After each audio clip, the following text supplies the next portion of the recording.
10 তারিখে কি গোটাইলেন রাব্বানা। হিজরি 60 সাল ইসলামের ইতিহাসের আকাশে এক ঘোর অমাবস্যা নেমে এসেছে। মদিনার শান্ত রাজপথে তখন এক অশুভ বার্তা।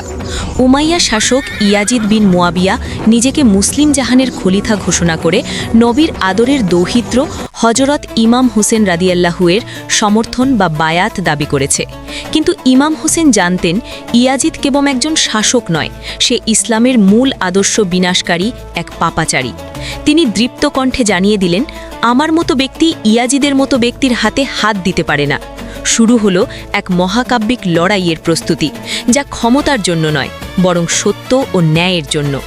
মদিনা ছেড়ে মক্কায় এলেন ইমাম, আর তখনই ইলাকের কুফা নগরী থেকে আসতে শুরু করল হাজার হাজার চিঠি।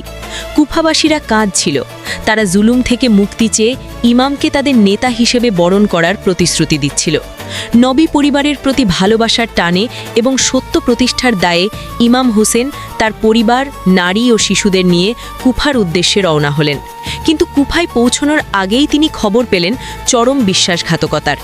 ইয়াজিদের নিষ্ঠুর গভর্নর উবাইদুল্লাহ বিন জিয়াদ কুফাবাসীদের রক্তের ভয় দেখিয়ে নিজের পক্ষে নিয়েছে এবং ইমামের প্রিয় দূত হজরত মুসলিম বিন আকিলকে নৃশংসভাবে শহীদ করেছে। ইমাম হোসেন যখন ২রা মহররম কারবালার তপ্ত মরুপ্রান্তরে এসে থামলেন, তার ঘোড়াটি আর এক চুলও সামনে নড়ছিল না। তিনি জিজ্ঞেস করলেন, এই জায়গার নাম কি? জনৈক বৃদ্ধ উত্তর দিলেন,